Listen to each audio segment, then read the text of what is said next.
जय स्वामिनारायण विद्यार्थी मित्रों, आज आपणे प्रकरण 3 भारतनो सांस्कृतिक वारसो शिल्प और स्थापत्य एना एक नवा पॉइंट विषे चर्चा करीशुं।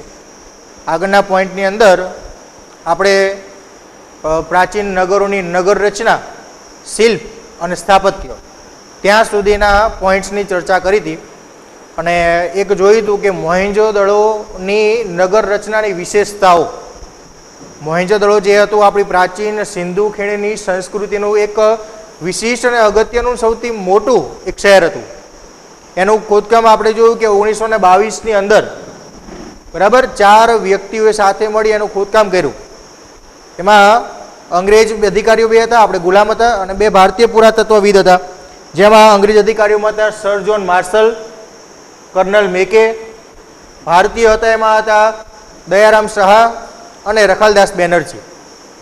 4 વ્યક્તિઓએ 1922 ની અંદર પાકિસ્તાનના સિંધ પ્રદેશના લારખાના જિલ્લાની અંદર એક ઊંચો ટેકરો હતો, એમાં ખોદકામ કર્યું મોહેંજોદડો નામના સ્થળે। ત્યાંથી આપણને પ્રાચીન નગર સભ્યતાના અવશેષો પ્રાપ્ત થયા। અને સામાન્ય આપણે અગાઉ પણ એક ચર્ચા કરી હતી કે મોહેંજોદડોનો અર્થ શું થાય, તો આપણે એનો સામાન્ય અર્થ કીધું હતું, મોહેંજોદડો એટલે મરેલાનો ટેકરો। बराबर है।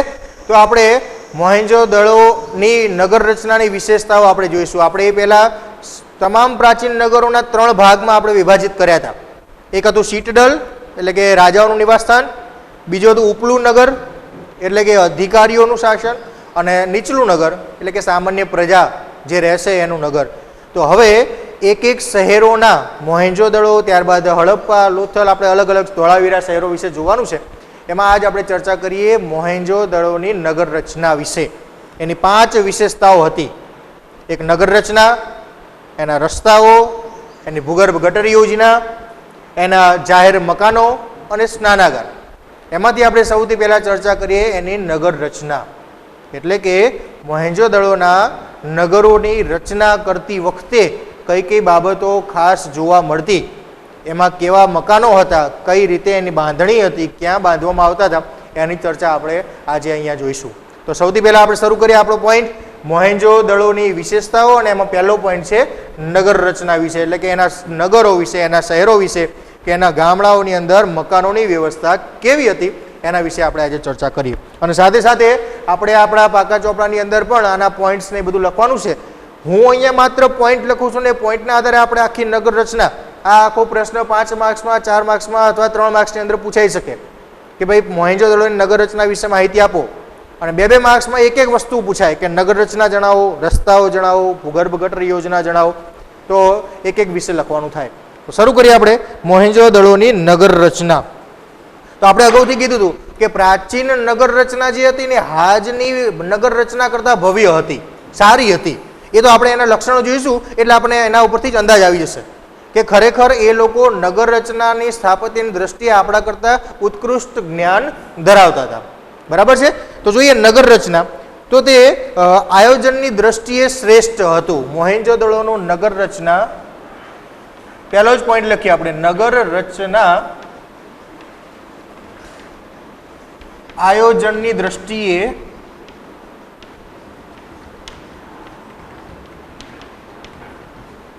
श्रेष्ठ हतुं, एटले के उत्तम हतुं, सारुं हतुं।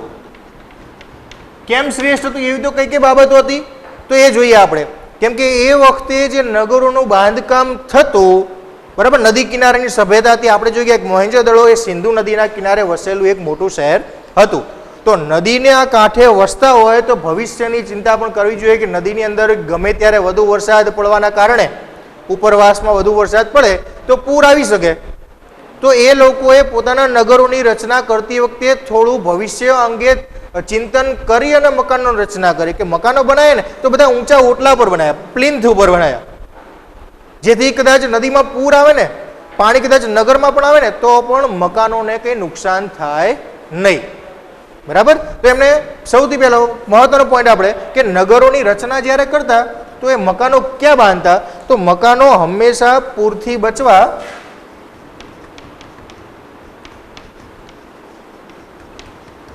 પૂરથી બચવા માટે ઊંચી પ્લિન્થ પ્લિન્થ એટલે કે પીઠિકા પણ કહી શકીએ આપણે કે ઓટલો ઊંચી પ્લિન્થ પર બાંધતા. પહેલો જ પોઈન્ટ આ મકાનો બધા જે હતા ને એ ઊંચી પ્લિન્થ ઉપર બાંધવામાં આવતા. જેમ આપણે ગામના મંદિરો હોય છે, આપણે પણ જોઈએ છે કોઈ પણ મકાન બાંધકામ કરતા હોય ને આજે પણ, તો પહેલાં ચારે બાજુ ઊંચી દિવાલ કરી પછી અંદર માટી પૂરી દઈએ ને મકાન સામાન્ય જમીન કરતાં આપણે ઊંચાઈ પર રાખીએ છીએ. બરાબર, ઘણા બધા મંદિરો આપણે જોયા છે, લગભગ બધા જ મંદિરો ઊંચાઈના સ્થળ ઉપર હોય છે, પગથિયાં ચડીને આપણે જવું પડે. કારણ એ કે કદાચ વધુ વરસાદના કારણે પાણી કોઈ પણ જગ્યાએ આપણા નગરમાં ગામની અંદર ભરાઈ રહે તો આપણા મકાનને નુકસાન થાય નહીં. તો એ લોકો પણ આવી ચિંતાથી પરિચિત હતા, આવી ઘટનાઓથી માહિતગાર હતા ને એ લોકો પણ મકાન પૂરથી બચવા, ભેજથી બચવા માટે ઊંચી પ્લિન્થ એટલે કે પીઠિકા ઉપર બાંધતા હતા. બરાબર છે. ચલો નેક્સ્ટ પોઈન્ટ. ચલો, કેવા મકાનો બાંધતા? તો કે શ્રીમંત ધનવાન લોકો હતા, શ્રીમંતોના મકાનો જે હતા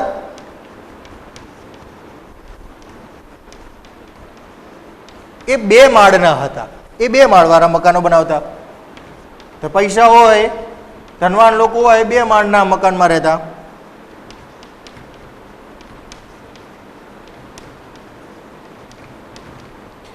અને એમના રૂમ કેટલા? 2 માળ હોય તો રૂમ પણ વધુ હોય, તો એમાં 5-7 ઓરડા હતા.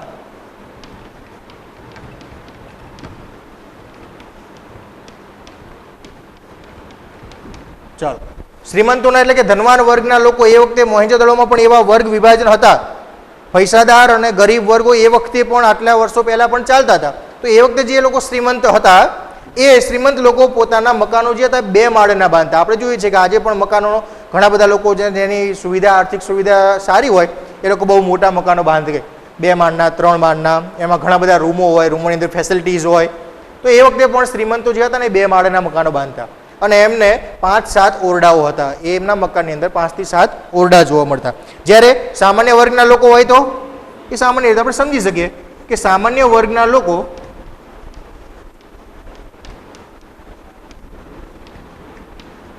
એ 1 માળના મકાનમાં,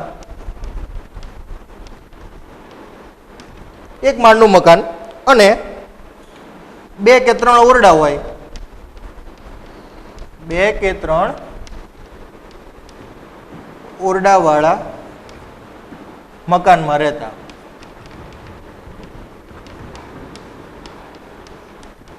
જો આપણે વાત કરીએ છીએ મોહેંજો-દડોની નગર રચના એટલે કે નગરોની વિભાજનતા, નગરોમાં કઈ કઈ ખાસિયત હતી એ તો પહેલા તો મકાનો બાંધતા તો ઊંચી પ્લિન્થ કે પીઠિકા પર બાંધતા. ત્યારબાદ બે વર્ગના લોકો શ્રીમંતો હતા એ 2 માળના મકાનો બાંધતા, સાથે 5-7 ઓરડાવાળા હતા. સામાન્ય નગરજનો હતા 1 માળનું અને 2 કે 3 રૂમવાળા મકાનોનું બાંધકામ કરતા. ત્યારબાદ સમગ્ર નગરની ફરતે શું હતું? આપણે અગાઉ પણ જોઈ ગયા હતા કે પ્રાચીન સમયમાં આક્રમણો બહુ થતા એકબીજા ઉપર, તો સમગ્ર નગરની ફરતે એક કિલ્લા બાંધતા. તો અહીંયા આપણો નેક્સ્ટ પોઈન્ટ, સમગ્ર નગરની ફરતે કિલ્લાઓનું બાંધકામ કરવામાં આવતું, જેથી એમના નગરનું, શહેરનું રક્ષણ થઈ શકે અને તેઓ સુરક્ષિત રહી શકે. તો નગરોનું બાંધકામ એની ફરતે કિલ્લાઓ કરવામાં આવતું. ત્યારબાદ મકાનના જે દરવાજા હતા, દરેકે દરેક મકાનોના દરવાજા જે હતા એ મુખ્ય માર્ગો ઉપર કોઈનો પણ દરવાજો ખુલતો નહોતો. આપણે જોઈએ કે ગામની અંદર એક મેન બજારો, મુખ્ય શેરી હોય, તે મુખ્ય શેરીની અંદર, મુખ્ય બજારની અંદર કોઈ પણ મકાનના દરવાજા ખુલતા નહોતા. તો ક્યાં ખુલતા હતા? તેના બદલે ગામની અંદરની જે નાની શેરીઓ હોય, નાની ગલીઓ હોય, નાના રસ્તાઓ હોય એમાં એ મકાનના દરવાજા ખુલતા. તો નેક્સ્ટ પોઈન્ટ આપણો એ કે મકાનોના જે દરવાજા જે છે એ બધા મુખ્ય માર્ગને બદલે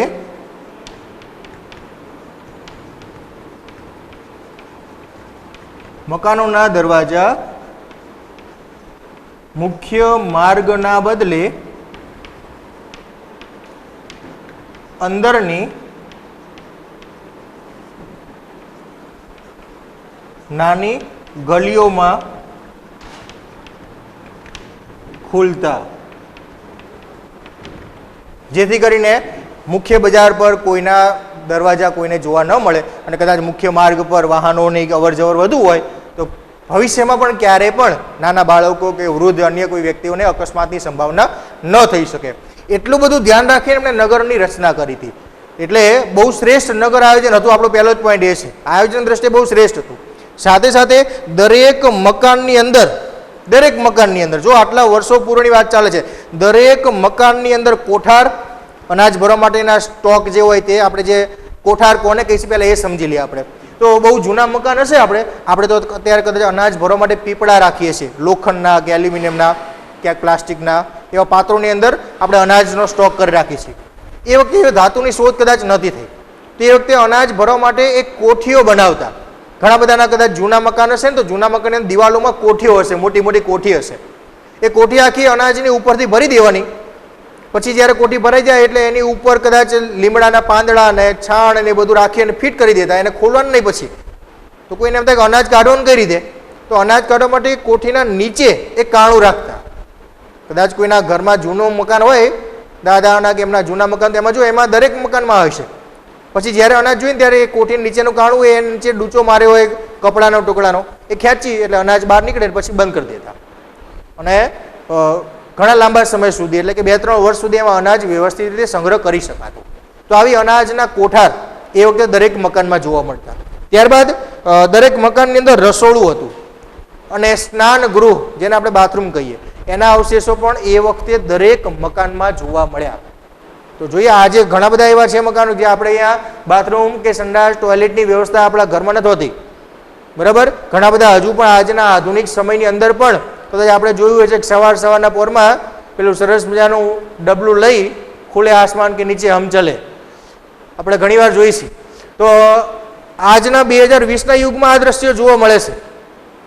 એ વખતે 5000 વર્ષ પૂર્વે એ લોકો સભાન હતા કે ભાઈ આ વ્યવસ્થા તો દરેકના ઘરમાં જ હોવી જોઈએ, અને એમને દરેક મકાનમાં આ અવશેષો જોવા મળ્યા. તો નેક્સ્ટ પોઈન્ટ જોઈએ આપણે કે દરેક મકાનોમાં કઈ કઈ બાબતો હતી.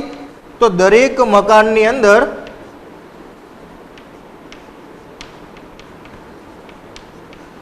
પહેલા તો કોઠાર, અનાજ ભરવા માટેના કોઠાર હતા, રસોઈ પકાવવા માટે રસોડું હતું અને સ્નાન ગૃહ.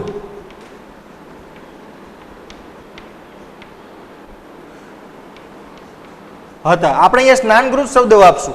આપણે એને સ્પષ્ટીકરણ માટે આપણે કહીએ કે સંડાસ, બાથરૂમ, ટોયલેટની વ્યવસ્થા એ નવા શબ્દો છે.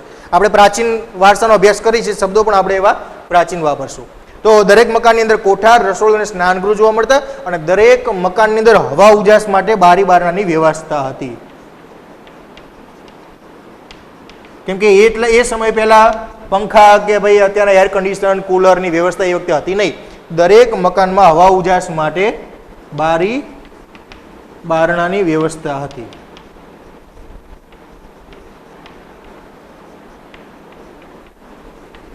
તો આ બહુ જ અગત્યનું મોહેંજો-દડોની નગર રચના. માત્ર આટલા પોઈન્ટ લખી લઈએ આપણે એટલે આપણી નગર રચના પૂરી થઈ જાય. અને આટલા પોઈન્ટ લખો એટલે આમાંથી એક પણ માર્ક્સ કપાઈને 2 માર્ક્સનો એક પ્રશ્ન તૈયાર થાય, બરાબર છે. આપણે કેટલાક પોઈન્ટ ખાલી હાઇલાઇટ કરી, વાક્ય રચના છે આખી આપણે જોઈ, એમાંથી કયા કયા પોઈન્ટ આપણે લખવાના છે તો એ હાઇલાઇટ કરીને આપણે પહેલાંય કીધું હતું કે સામાજિક વિજ્ઞાન શીખવા માટેની બહુ બેસ્ટ રીત એટલે પ્રશ્ન પૂછો જાતે મગજમાં અને એના જવાબ ક્લિયર કરો. એટલે બહુ ઝડપથી એના આખા પ્રશ્નોને તૈયાર કરવામાં, યાદ રાખવામાં સરળતા આપણને થઈ જશે, બરાબર છે. તો પહેલો જ પ્રશ્ન એ કે આ નગર આયોજન કેવું હતું, તો કે આયોજનની દ્રષ્ટિએ શ્રેષ્ઠ હતું. પહેલો આપણે હાઇલાઇટ પોઈન્ટ કરીએ કે આયોજનની દ્રષ્ટિએ શ્રેષ્ઠ હતું. પહેલાં આયોજન એનું. બીજું, મકાનો ક્યાં બાંધતા, તો ઊંચી પ્લિન્થ કે પીઠિકા પર મકાનોનું બાંધકામ કરવામાં આવતું, બરાબર. અને શા માટે બાંધતા, તો કે નદી કિનારે હતું શહેર, તો સ્વાભાવિક છે નદીમાં ક્યારેક પૂર આવે, ભેજ આવે, એનાથી બચવા માટે ઊંચી પ્લિન્થ કે પીઠિકા પર મકાનોનું બાંધકામ થતું. શ્રીમંતોના મકાનો કેવા હતા, ચલો હવે એ પોઈન્ટ, શ્રીમંતોનું મકાન અને સામાન્ય વર્ગના મકાનો, આ 2 પોઈન્ટ. કે શ્રીમંતના મકાન હતા 2 માળના, એમાં 5 કે 7 ઓરડાઓ હતા. સામાન્ય લોકોના મકાન 1 માળના અને એની અંદર 2 કે 3 ઓરડાવાળા મકાનમાં રહેતા. ત્યારબાદ સમગ્ર નગરની ફરતે સુરક્ષા માટે શું કરતા, તો કે કિલ્લાઓ.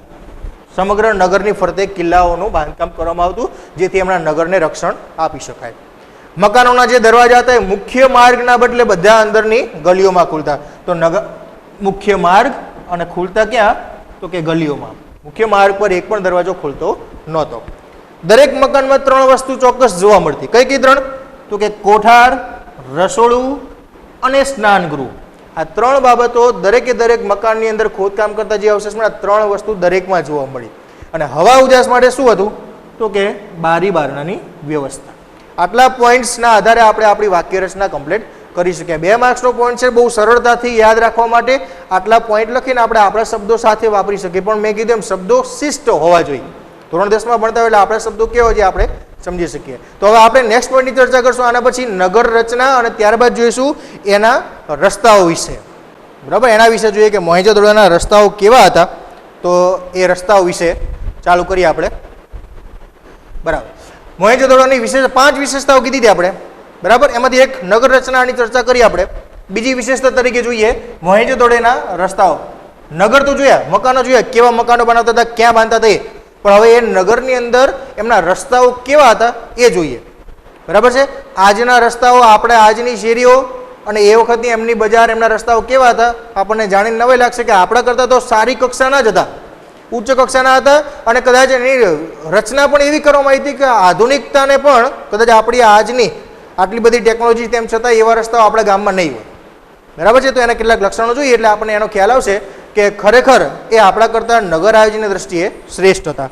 તો જોઈએ આપણે રસ્તાઓ વિશે. તો રસ્તાઓ એનું એક વિશિષ્ટ લક્ષણ છે, સૌથી અગત્યનું આ રસ્તાઓ. કેમ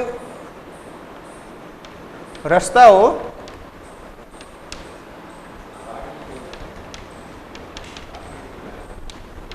મોહેંજો-દડોનું વિશિષ્ટ લક્ષણ હતું.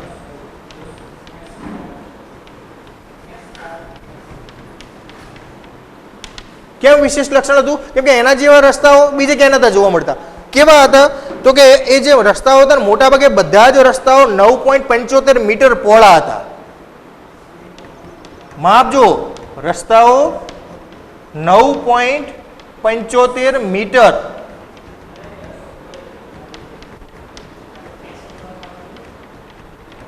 બધા રસ્તાઓ 9.75 મીટર જેટલા પહોળા. તમે વિચારો આટલા પહોળા રસ્તાઓ હતા એ વખતે નગરોની અંદર. 1 મીટર એટલે 3.5 ફૂટ આસપાસ થાય, એટલે કે 30 ફૂટ આસપાસના રસ્તાઓ. દરેક રસ્તાઓ આટલી પહોળાઈ ધરાવતા હતા. નાના મોટા રસ્તાઓ, બધા જ રસ્તાઓ કાટખૂણે મળતા. નાના મોટા રસ્તાઓ કાટખૂણે મળતા. એટલે કે લગભગ બધા જ રસ્તાઓ સીધા હતા. બરાબર, કાટખૂણે ત્યારે સમજો કે આપણે સમજી લઈએ કે આ એક મુખ્ય માર્ગ છે, પછી અંદર શેરીઓ પડતી હોય, બજાર, તો બધા જ કાટખૂણે. અહીંથી પછી અંદર કદાચ નાનો રસ્તો હોય, નાની ગલીઓ પડતી હોય તો એ પણ કાટખૂણે એની બજારો જોવા મળતી. અને દરેક રસ્તાઓ એકબીજાને જોડતા. તો આમ બધા જ રસ્તાઓ જે આપણે કહીએ ને, આ ખૂણો જે પડે ને, બધા કાટખૂણે એકબીજાને કાટખૂણે મળતા. અને આપણી બજારો, રસ્તાઓ, આનું નગરનું આયોજન એવું હતું, અહીંયા વચ્ચે મકાનો રહેતા. આ બધે મકાનો, દરેક રસ્તા એકબીજાને કાટખૂણે મળતા. આપણા મકાનો જોયા, અત્યારના આપણા રસ્તાઓ જોયા વાંકા ચૂકા હોય. બરાબર, આપણી બજારો. હા, નવા જે પ્લોટનું બાંધકામ હાલ હવે થાય છે, ઘણા બધા ગામની અંદર હોય છે, જૂનું ગામ ને નવું ગામ પ્લોટ કહીએ છીએ આપણે, એમાં કદાચ નવા મકાન રચના આ પ્રમાણે થાય છે. પણ આપણે વાત કરીએ છીએ આજથી 5000 વર્ષ પૂર્વેની. એટલા વર્ષો પહેલા મકાનોના રસ્તાઓ એકબીજાને કાટખૂણે મળતા. તો બધા જ રસ્તાઓની ખાસ વિશેષતા કે બધા એકબીજાને કાટખૂણે મળતા. અને પહોળા કેટલા હતા? તો 1 થી વધુ વાહન પસાર થઈ શકે એટલા પહોળા હતા. 1 થી વધુ વાહન પસાર થઈ શકે એટલા પહોળા હતા. આપણે જોયું છે કે માપ પણ આપેલું, કેટલા પહોળા હતો કે 9.75 મીટર. બરાબર, એટલા પહોળા હતા. 2 વાહન કદાચ સામસામે આવે, ભલે એ વખતે આધુનિક વાહન નહોતા, પણ જે બળદગાડું કે પ્રાણીનો ઉપયોગ કરીને જે કંઈ વાહનો એ વાપરતા, એ સામસામે આવે તો આમ સરળતાથી પસાર થઈ શકે એટલા એ રસ્તાઓ પહોળા હતા. ત્યારબાદ રસ્તાની બંને બાજુએ શું હતું? જો આપણે વિચારવું છે કે રસ્તાઓની બંને બાજુ આપણને શું જોવા મળે, તો એનો એક પોઈન્ટ કે રસ્તાની બંને બાજુ કે લાઇટો હોય. બરાબર છે, તો એ વખતે લાઇટો હતી? 5000 વર્ષો પૂર્વે લાઇટો તો હતી નહીં. તો એ શું કરતા હશે? તો એ લાઇટો માટે એનો શબ્દ વાપર્યો છે રાત્રિ પ્રકાશ. રાત્રે કદાચ રસ્તા ઉપર જવું તો પ્રકાશની જરૂરિયાત પડે, તો એ પ્રકાશ ઉદ્ભવ કરવા માટે એમણે કદાચ મસાલો લગાવી હશે. બરાબર, દીવાઓ સળગતા રાખતા હશે, કે જે કંઈ અગ્નિકુંડ બનાવ્યા હશે તો એના અવશેષો પણ રાત્રિ પ્રકાશની પણ કંઈક વ્યવસ્થા હશે એવા અવશેષો પણ આપણને મળ્યા કે નિયત અંતરે ચોક્કસ અંતરે ખાડાઓ પડેલા હતા અને એ ખાડાઓમાં કદાચ મસાલો સળગાઈને મૂકી રાખતા હોય એવું પણ અનુમાન આપણે કરી શકીએ. તો રસ્તાની બાજુમાં રાત્રિ પ્રકાશ માટેના થાંભલાઓ હોવાનું અનુમાન પણ લગાવવામાં આવે છે.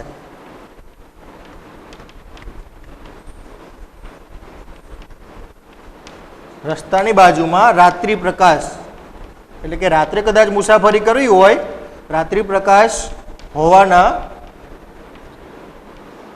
અનુમાન છે. રાત્રિ પ્રકાશ માટેના થાંભલા હોવાનું અનુમાન અહીંયા લગાવવામાં આવે છે. તો કદાચ રાત્રે કોઈ મુસાફરી કરતી વખતે અકસ્માત ન થાય. જો એક ઘણું બધું વિચારીને રસ્તાઓનું બાંધકામ પણ કરતા.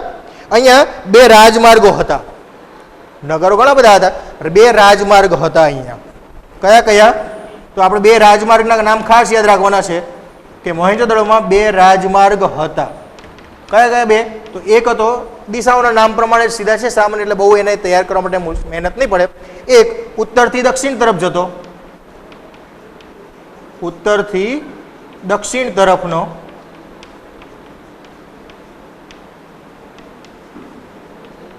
અને બીજી 2 દિશાઓ જે વધી એ પૂર્વથી પશ્ચિમ તરફ જતો.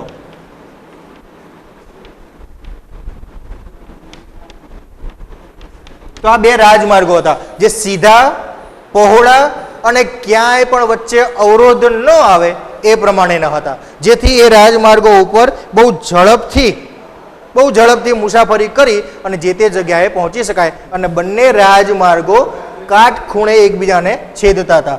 તો બંને રાજમાર્ગો છે એ કાટખૂણે છેદતા.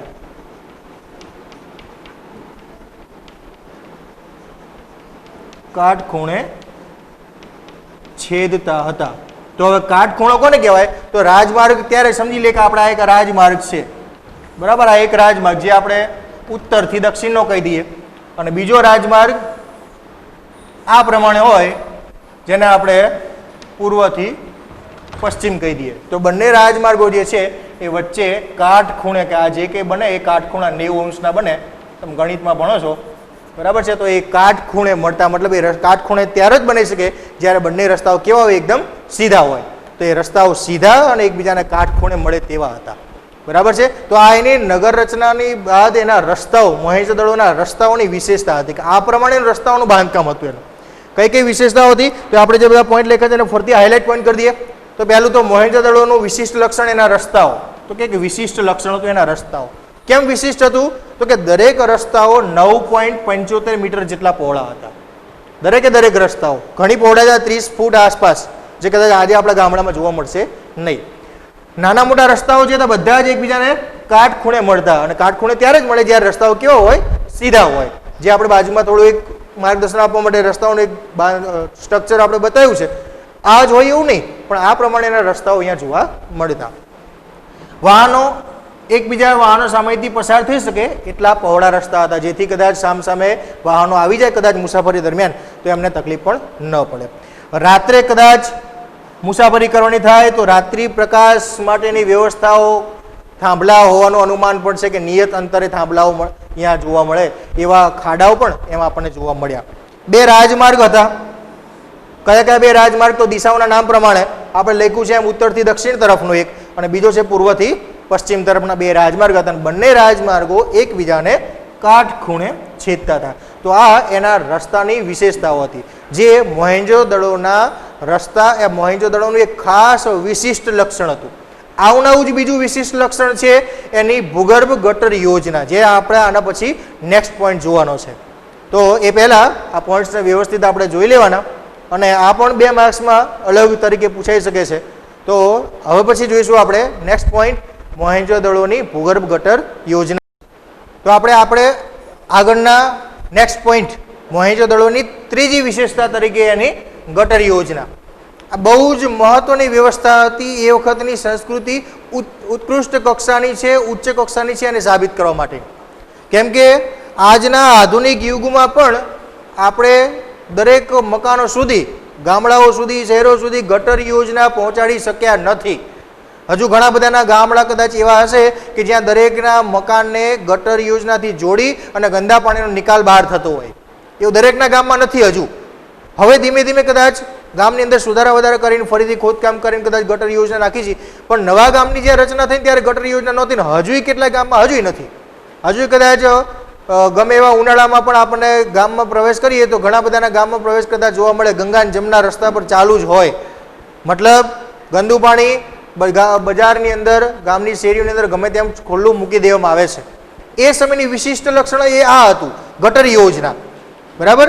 તો એ બહુ જ વિશિષ્ટ લક્ષણ હતું કે એ સમયે ક્યાંય પણ નગરની શેરીઓમાં ગંદુ પાણી બહાર છોડવામાં આવતું નહોતું, જેથી કરીને નગરની સ્વચ્છતા પણ જળવાય અને કોઈ રોગો પણ ફેલાઈ શકે નહીં. તો એવા ખાસ વિશિષ્ટ લક્ષણ તરીકે આપણે મોહેંજો-દડોની ગટર યોજના વિશે આપણે અહીંયા જોઈએ. આગળના પોઈન્ટમાં પણ કીધું કે રસ્તાઓ પણ એનું વિશિષ્ટ લક્ષણ હતું, અને અહીંયા પણ કીધું કે ગટર યોજના પણ એ મોહેંજો-દડોનું વિશિષ્ટ લક્ષણ છે. પ્રશ્નમાં તો વાંધો નહીં, પણ કદાચ ખાલી જગ્યા ખરા ખોટા કે વિકલ્પની અંદર પૂછાઈ જાય કે મોહેંજો-દડોની નગર રચનાનું વિશિષ્ટ લક્ષણ ખાલી જગ્યા હતું અથવા નીચેના ઓપ્શનમાંથી કયું કયું છે, અને જ્યારે બે ઓપ્શન આપેલા હોય, રસ્તાઓ પણ આપેલું હોય ગટર યોજના પણ આપેલું હોય, તો એવા સમયે કયો જવાબ લખવો એ બહુ અગત્યનું છે. તો એ સમયે ખાસ યાદ રાખી લેજો, ગટર યોજના જ લખવાનું. ગટર યોજના ન આપેલું હોય તો તમે રસ્તાઓ લખી શકો. આ એનું વિશિષ્ટ લક્ષણ હતું. એટલે પહેલું ગટર યોજના અને પછી રસ્તાઓ. બરાબર? તો ગટર યોજના ઉપર ખાસ ફોકસ રાખવાનું આપણે કે આ એનું વિશિષ્ટ લક્ષણ હતું. કેવી ગટર યોજના? કે એ સમયે જે ગટર યોજના હતી એના જેવી ગટર યોજના એ સમકાલીન સભ્યતાઓમાં, સમકાલીન શબ્દ, સમ એટલે સરખું, કાલીન એટલે એ સમય. બરાબર? મોહેંજો-દડોનું જ્યારે નગર ચાલતું હતું એ સમયે બીજી જે કોઈ પણ નગર સભ્યતાઓ ચાલતી હતી એ બધી જ નગર સભ્યતાઓમાં આવી ગટર યોજના, એટલે કે મોહેંજો-દડો જેવી ગટર યોજના બીજે માત્ર એક જ જગ્યાએ હતી. એ ક્યાં? તો કે ભૂમધ્ય સમુદ્રના ક્રીટના ટાપુમાં. બાકી બીજે ક્યાંય મોહેંજો-દડો જેવી નગર એની ગટર યોજના ક્યાંય જોવા મળતી નહોતી. તો આપણે ભૂમધ્ય સમુદ્રના ક્રીટના ટાપુનું નામ યાદ રાખશું. હવે ગટર યોજના વિશે, કઈ રીતે ગટર યોજનાઓ ચાલતી? તો નગરમાંથી ગંદા પાણીના નિકાલ માટે ઘરની અંદર કદાચ આપણે કીધું કે દરેક મકાનની અંદર સ્નાન ગૃહ હતું. બરાબર? સ્નાન ગૃહ હોય તો સ્વાભાવિક છે એમાંથી ગંદુ પાણી બહાર નીકળે. તો એ ગંદા પાણીના નિકાલ માટે રસ્તા ઉપર છોડવાને બદલે ગંદા પાણીના નિકાલ માટે એમને ગટર યોજના બનાવી હતી. અને ગટર યોજનાને મોહેંજો-દડોમાં એક વિશેષ નામથી ઓળખવામાં આવતું હતું, જે આપણી ટેક્સ્ટબુકમાં નથી. એ છે મોરી. બરાબર? મોરીના નામે એને ગટર યોજનાને ઓળખવામાં આવતું હતું. ત્યારબાદ ડાયરેક્ટ સીધું પાઇપલાઇનથી કનેક્શન કરી અને ગટર યોજનામાં જોડી દઈએ એવું નહોતું. દરેક મકાનને આગળ પહેલા એક ખાડ કૂવો બનાવવામાં આવતો, નાનકડો કૂવો, નાનકડી ટાંકી જેવું, કુંડી જેવું બનાવવામાં આવતું. ગંદુ પાણી એમાં આવે અને પછી એમાંથી ભરાઈ રહે, પછી ગટરમાં જાય, પછી પાણી સમગ્ર ગામ કે નગરની બહાર જતું. આવું શા માટે? તો કે ઘરનો જે કચરો છે અને માટી છે, બીજું જો કે દ્રવ્યો છે, એ ગટરની અંદર ખાડકોની અંદર નીચે બેસી રહે અને પાણી ઉપરથી વહીને જતું રહે, જેથી કરીને ગટર વારંવાર સાફ કરવી પડે નહીં. સફાઈની પણ વ્યવસ્થા એ લોકો કરતા હશે. બરાબર છે? વ્યવસ્થા એવી હતી કે પહેલાં નાની ગટરો દ્વારા મોટી ગટરોમાં પાણી જાય ને ગંદુ પાણી મોટી ગટર દ્વારા નગરની બહાર જતું. નિયત સમયે સફાઈ કરવા માટે ગટરોની ઉપરના ઢાંકણા અમુક અંતરે ખુલ્લા રાખવામાં આવતા. ખુલ્લા મતલબ ખુલી શકે એવા, ખુલ્લા નહીં. બરાબર? તો આવી ગટર, ઉત્કૃષ્ટ કક્ષાની ગટર યોજના એ વખતે મોહેંજો-દડોમાં હતી. આવી વ્યવસ્થા જોઈને આપણને એમ લાગે કે એ વખતે પણ કોઈ શહેર સુધરાય જેવી વ્યવસ્થા, શહેર સુધરાય એટલે કે શહેરને સાફ રાખવાની કે સારા રાખવાની વ્યવસ્થા, જેને આપણે મ્યુનિસિપાલિટી કહીએ છીએ અત્યારે, મોટા દરેક નગરોમાં હોય. બરાબર? તો કદાચ એ સમયે પણ એવી શહેર સુધરાઈ ખાતા જેવી કોઈ વ્યવસ્થા કામ કરતી હશે, તો જ કદાચ આવી નગર રચનાની અંદર આવી ગટર યોજના અને એ પણ વ્યવસ્થિત કામ ચાલે એ પ્રમાણે નિર્માણ કરી શકાય. કેમ કે એનું બનાવવી બહુ સરળ છે, પણ પછી એને સમયાંતરે સાફ સફાઈ કરી અને ચાલુ રાખવી બહુ અઘરું છે. તો એ આ ગટર યોજનાની ખાસ વિશેષ લક્ષણ હતું. અને એ લોકો આરોગ્યના ઊંચા ખ્યાલ ધરાવતા હશે, પોતાના સ્વાસ્થ્ય બાબતે કેટલા ચિંતિત હશે કે ગંદુ પાણી કદાચ નગરમાં, ગામની અંદર વેવડાવશું તો એમાંથી ગંદકી ફેલાશે અને એમાંથી કદાચ આપણું સ્વાસ્થ્ય ખરાબ થાય. એ ન થાય એટલા માટે સમગ્ર નગરમાં, ગામની અંદર આવી સુંદર મજાની ગટર યોજના એમણે ચલાવેલી હતી. બરાબર છે? તો ગટર યોજના વિશે આપણે આટલા પોઈન્ટ યાદ રાખવાના છે. એક તો એક એનું વિશિષ્ટ લક્ષણ છે. નંબર 2, આવી સભ્યતા બીજી એક જગ્યાએ જોવા મળતી. ક્યાં? તો તો કે ભૂમધ્ય સમુદ્રના ક્રીટ ટાપુમાં, બીજે ક્યાંય એના સિવાય આવી વ્યવસ્થાઓ જોવા મળતી નહોતી. ત્યારબાદ છે નગરમાંથી ગંદા પાણીના નિકાલ માટે એમણે આ ગટર યોજનાનું નિર્માણ કરેલું હતું. દરેક મકાનની બહાર પહેલાં શું હતું તો કે એક ખાડકૂવો હતો. પહેલાં ગંદુ પાણી ખાડકૂવામાં જાય અને ખાડકૂવામાંથી પછી નાની ગટરમાં, નાની ગટરમાંથી મોટી ગટર લાઈન મારફતે નગરની બહાર એ ગંદુ પાણી વહી જતું. ત્યારબાદ છે આ બધી વ્યવસ્થાઓ જોઈને એવું લાગે કે એ સમયે આપણી શહેર સુધરાઈ ખાતાની ક્ષમતાઓ જે આજ છે, મ્યુનિસિપાલિટીની વાત કરીએ, આ જેવી સંસ્થાઓ કામ કરે છે, એ વખતે પણ કોઈ એવી સંસ્થા કાર્યરત હશે એવું અનુમાન આપણે લગાવી શકીએ. અને લોકો એ આ આરોગ્ય વિશેના કેટલા ઊંચા ખ્યાલ ધરાવતા હતા એ આપણને એમની ગટર યોજના પરથી ખબર સમજી શકીએ આપણે કે 5000 વર્ષ પૂર્વેની જે સભ્યતા હતી એ સભ્યતાના લોકો આપણા કરતાં ઉત્કૃષ્ટ હતા, જાગૃત હતા. અને ત્યારે કદાચ દરેકે દરેક નગરની અંદર આ વ્યવસ્થા મોહેંજો-દડોમાં જોવા મળતી, જે આજે કદાચ આપણા આધુનિક યુગની અંદર પણ આપણે દરેક ગામની અંદર કરી શક્યા નથી. તો આ એક શ્રેષ્ઠ લક્ષણ હતું, વિશિષ્ટ લક્ષણ હતું મોહેંજો-દડોની ગટર યોજના. ચાલો, મોહેંજો-દડોના 5 વિશેષતાઓમાંથી આપણે 3ની ચર્ચા કરી ચૂક્યા. એક નગર રચના, એના રસ્તાઓ અને ગટર યોજના. હવે એની ચોથી વિશેષ બાબત, એની વિશેષતામાં વધારો કરી બાબત એટલે મોહેંજો-દડોનું સ્નાનાગાર, સ્નાનગૃહ. આપણે આગળ જોઈએ કે દરેક મકાનની અંદર સ્નાનગૃહ તો હતું જ, પણ તેમ છતાંય એક વિશાળ સામૂહિક સ્નાનાગાર, જાહેર શબ્દ વાપરો છે, જાહેર. જાહેર કોને કહીશું આપણે કે જેનો ઉપયોગ દરેક વ્યક્તિ કરી શકે, ઘણા બધા લોકો એનો ઉપયોગ કરતા હોય, તમામ બાબતને આપણે જાહેર કહી શકીએ. બરાબર? તો એવી જાહેર સ્નાનાગારનું પણ અહીંયા હતું, જેને આપણે આજના સમયની અંદર કહીએ છીએ આધુનિક શબ્દ સ્વિમિંગ પુલ, જ્યાં ઘણા બધા લોકો કદાચ નાહવા માટે એક સાથે એકઠા થતા હોય. બરાબર? વોટર પાર્ક જેને કહીએ છીએ આપણે, એ વખતે જાહેર સ્નાનાગાર પણ હતો. તો આવું શા માટે? દરેક મકાનની અંદર તો સ્નાનગૃહ હતું, તો પછી આ સ્નાનાગારની વ્યવસ્થા શા માટે? તો એ પણ આપણે અહીંયા ચર્ચા કરીએ કે એમણે આવા જાહેર સ્નાનાગારની વ્યવસ્થા શા માટે કરી અને કેવા સ્નાનાગારો બનાવ્યા. બરાબર? ખાલી કંઈ કુંડી બનાવી દીધી, હોજ બનાવી દીધો, પાણી ભરી દીધું, નાવાનું ચાલુ, એવું નહોતું. એટલા વર્ષો પૂર્વે એમનામાં ઉત્કૃષ્ટ ખ્યાલો હતા. કેવા ખ્યાલો હતા એ આપણે અહીંયા જોઈએ. તો અહીંથી એક વિશાળ સ્નાનગૃહ મળી આવ્યું. એની વિશેષતાઓ એ હતી કે સ્નાનગૃહ વિશાળ હતું, મોટું હતું. વિશાળ સ્નાનગૃહ. અને આ વિશાળ સ્નાનગૃહની વિશેષતા એ હતી કે આ સ્નાન કુંડની અંદર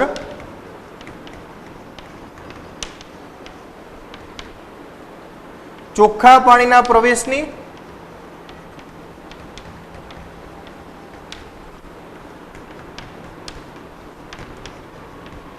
પ્રવેશ માટે અને ગંદા પાણીના નિકાલ માટે અલગ વ્યવસ્થા હતી.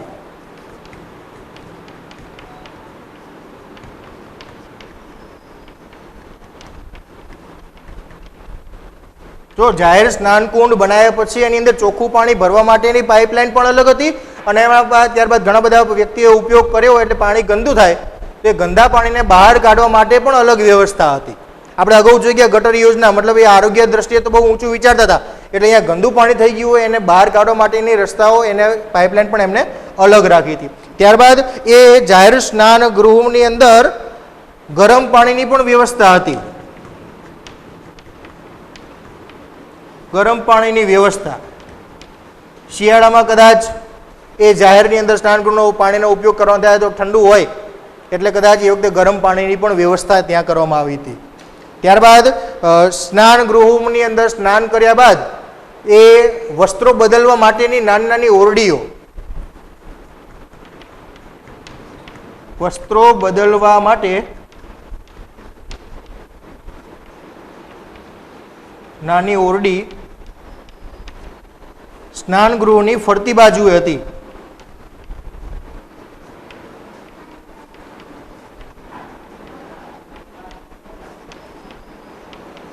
જે આજે આપણે જોઈએ છે કે વોટર પાર્કની અંદર નહીએ પછી આપણા કપડાં બદલવા માટે આપણે લોકર આપેલા હોય, રૂમ આપેલા હોય, એની અંદર જઈને આપણે આપણા વસ્ત્રો ચેન્જ કરી છે. તો એ વખતે એ વ્યવસ્થા 5000 વર્ષ પૂર્વે મોહેંજો-દડોમાં પણ હતી.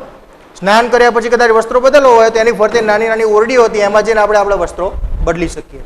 તો આ વિચારો કે આટલા વર્ષો પૂર્વે લોકોના મગજની અંદર પોતાના આરોગ્ય વિશે, પોતાના શહેરની સુધરાઈ ક્ષમતા વિશે કેવા ઉત્કૃષ્ટ ખ્યાલો એ સમયની અંદર એમના મગજની અંદર હતા. અને હવે એક પ્રશ્ન કે આપણે અગાઉ જોયું કે દરેક રૂમની અંદર સ્નાનગૃહ તો હતા જ, બરાબર છે? સ્નાનગૃહ હતા તો ભાઈ જાહેર સ્નાનગૃહની વ્યવસ્થા શા માટે જરૂરિયાત હતી? આજે આપણે જાહેર સ્નાનગૃહની વ્યવસ્થા મોજ-શોખ માટે કરી છે. સ્વિમિંગ પુલ બનાવ્યા, વોટર પાર્ક બનાવ્યા મોજ-શોખ માટે. એ વખતે મોજ-શોખ માટે નહીં, પણ ક્યારેક કદાચ કોઈ ધાર્મિક પ્રસંગ હોય, જ્યારે એક સાથે ઘણા બધા લોકો એકઠા થયા હોય, તો ઘરની અંદર કદાચ એક બાથરૂમની વાત કરી દઈએ, એક સ્નાનગૃહ હોય, ઘણા બધા વ્યક્તિઓ ભેગા થયા હોય તો કદાચ એક સાથે બધાનું કામ સમયસર પૂર્ણ ન થાય. એટલા માટે ધાર્મિક સ્નાન, કોઈ સભા ભરાઈ હોય, ધાર્મિક કોઈ પ્રસંગ હોય, એવા સમયે આ સ્નાનગૃહનો ઉપયોગ કરવામાં આવતો. તો ધાર્મિક પ્રસંગે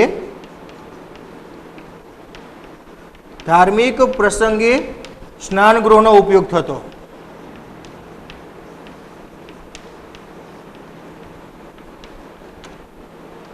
બાકી એના સિવાય તો દરેકના ઘરની અંદર સ્નાનગૃહ હતું, એટલે આનો ઉપયોગ કરવાની કોઈ બાબતની જરૂરિયાત હતી નહીં. તો આ સ્નાનગૃહ વિશેની ખાસ વિશેષતાઓ એ જેના પોઈન્ટ આપણે હાઇલાઇટ કરી લઈએ એકવાર, કે કઈ કઈ બાબતો એ ખાસ વિશેષતા હતી. તો કે એક વિશાળ હતું, બહુ મોટું હતું, એક સાથે ઘણા બધા વ્યક્તિઓ એનો ઉપયોગ કરી શકે એવું સ્નાનગૃહ.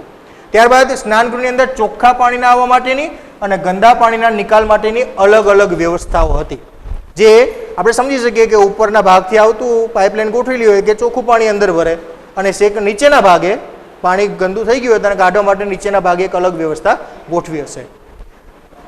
ગરમ પાણીની વ્યવસ્થા, સમગ્ર સ્નાનકુંડના પાણીને ગરમ કરી શકે એવી વ્યવસ્થા એમણે એ વખતે ગોઠવેલી. સ્નાન કર્યા બાદ વસ્ત્રો બદલવા માટેની નાની નાની ઓરડીઓ સ્નાનગૃહની ફરતી બાજુએ હતી, જેની અંદર કદાચ સ્નાન કર્યા બાદ આપણે આપણા વસ્ત્રો બદલી શકીએ એવી વ્યવસ્થા 5000 વર્ષ પૂર્વે જોવા મળી. અને આનો ઉપયોગ ધાર્મિક, જ્યારે મોટો મેળાવડો, વધુ લોકો જ્યારે ભેગા થયા ત્યારે કદાચ ઘરના સ્નાનગૃહોની જરૂરિયાત વધુ ઉદ્ભવે એવા સમયે કદાચ આનો ઉપયોગ એ ધાર્મિક પ્રસંગો, એ રાજાના કોઈ પ્રસંગો હોય, જ્યારે ઘણા બધા લોકો ભેગા થતા ત્યારે આ જાહેર સ્નાનગૃહનો ઉપયોગ કરવામાં આવતો. તો મોહેંજો-દડોની વિશેષતાની ચોથી વિશેષતા આપણે જોઈ જાહેર સ્નાનગૃહ. પાંચમી વિશેષતા છે જાહેર મકાનો. જાહેર એટલે કે બધા ઉપયોગ કરી શકે એવા મકાનો. તો આપણી આજુબાજુ પણ જે સાર્વજનિક મકાનો હોય કયા કયા હોઈ શકે? તો કે શાળાઓ હોય, બાગ બગીચાઓ હોય, થિયેટર છે. એ વખતે કયા કયા જાહેર મકાનો મળ્યા એ જોઈએ. એ વખતે કંઈ થિયેટરો ને બધું નહોતું, તો પ્રાચીન સમયમાં એ વખતે કયા જાહેર મકાનો હતા એ આપણે જોઈએ, જેનો ઉપયોગ દરેક વ્યક્તિ માટે થતો હશે. આપણે આ માત્ર કલ્પના કરી છે કે આવું કદાચ થતું હશે, કેમ કે આ 5000 વર્ષ પૂર્વેની સભ્યતા છે. આપણે ચોક્કસ ના કહી શકીએ કે આ વસ્તુ આમ કરતા હશે, બરાબર? આપણે એવો અંદાજ લગાવીએ છીએ કે કદાચ એ વખતે આ પ્રમાણેની કામગીરી ચાલતી હશે. તો જોઈએ જાહેર મકાનો. તો અહીંથી 2 જાહેર મકાનો મળી આવ્યા છે.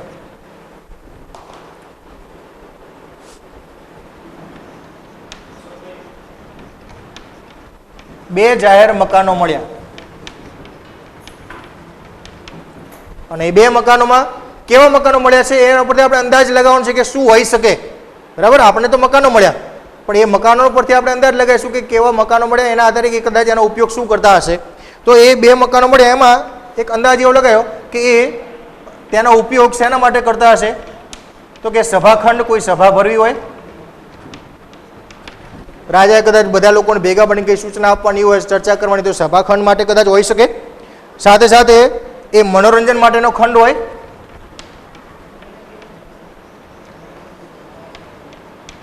લોકોને મનોરંજન પૂરું થાય એટલા માટે કદાચ કોઈ વ્યવસ્થા આવી હોય, કોઈ વ્યક્તિ આવ્યો હોય, કોઈ કદાચ નૃત્યનો શો ગોઠવેલો હોય તો એક સાથે બધા લોકો જોઈ શકે, જાદુગર હોય તો એવા શો માટેનો કદાચ એ રૂમ હોઈ શકે, મનોરંજન માટેનો રૂમ હોઈ શકે.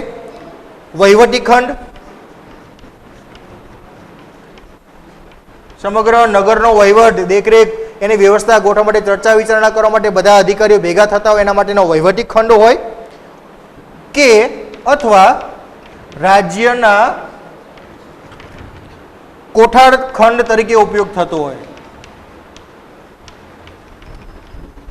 કોઠાર ખંડ તરીકે એટલે કે આખા રાજ્યનો અનાજ જે કરવેરા ઉઘરાવતા, અનાજ સ્વરૂપે ઉઘરાવતા, જેનો ઉપયોગ કદાચ એ સંકટ સમયે લોકો માટે જ થતો, તો એ કદાચ ઉઘરાયેલા કરવેરા સ્વરૂપનું જે અનાજ છે એનો કોઠારની અંદર ભરવા માટે એક મોટો હોલ મળી આવે તો એ કદાચ આ વસ્તુ હોઈ શકે. 2 મળી આવ્યા હતા, એક હતો એક મોટો હોલ અને બીજું હતું એક જ હારમાં, એટલે કે એક જ લાઈનમાં 5-7 રૂમો મળી આવી. હવે એક જ લાઈનની અંદર 5-7 રૂમો એક સાથે હોય તો એ શું હોઈ શકે? તો આપણે એના ઉપરથી એવી કલ્પના કરી શકીએ કે એક જ મકાનોની એક હાર મારા મળી જાય તો એ કદાચ શું હોય, તો આપણે જૂની પ્રાથમિક શાળા, તમારા ગામની કોઈ પણ પ્રાથમિક શાળા જોઈ લો. હવે કદાચ આધુનિક મકાનો થાય છે એટલે ઉપર 2 માળની સામસામે બધા એવા રૂમો હોય છે. બાકી જૂની પ્રાથમિક શાળા તમે જુઓ એટલે એક જ લોબીની અંદર 5-7 રૂમો સળંગ હોય. એવી જ પ્રાથમિક શાળાઓ ઉપર નળિયા હોય કે પતરા હોય કે જે હોય તે. તો કદાચ 5-7 રૂમ એક સાથે એક જ લાઈનમાં મળી આવ્યા તો કદાચ એવું અનુમાન આપણે લગાવી શકીએ કે એ કદાચ શાળા હશે, પાઠશાળા હશે. અથવા બીજી એવી વ્યવસ્થા ક્યાં હોય તો કે સૈનિકોની બેરેક, સૈનિકોને રહેવા માટેની વ્યવસ્થા. તો આ 2માંથી એક હોઈ શકે એવું અનુમાન આપણે કરી શકીએ. તો એક જ હારમાં ઘણા બધા મકાનો મળી આવ્યા. તો મકાનોની એક હરોળ મળી આવી.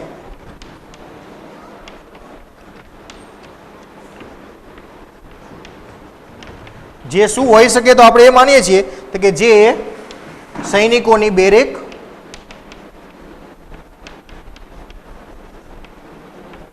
સિપાહીઓને રહેવા માટેની વ્યવસ્થા અથવા પાઠશાળા હોવાનું અનુમાન આપણે લગાવી શકીએ. બરાબર છે. તો આજે 2 વ્યવસ્થા મળી આવી, જે 2 મકાનો મળી આવે તો 2 મકાનો કયા કયા મળી આવે, તો એમાં એક મકાન હતું પહેલું મળી આવ્યું. જે મકાન એ શું છે તો કે એમાં છે એક એ મોટો હોલ, બરાબર, અને બીજું છે મકાનોની હારમાળા.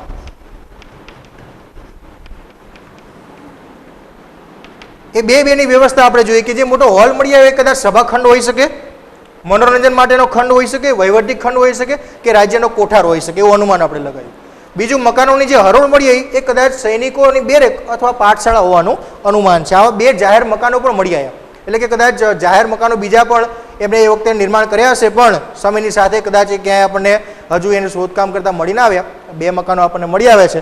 તો આ 2 મકાનો વિશે આપણે એના પોઈન્ટ જોઈ લઈએ. તો કે 2 જાહેર મકાનો, એક હોલ અને એક મકાનોની હારમાળા.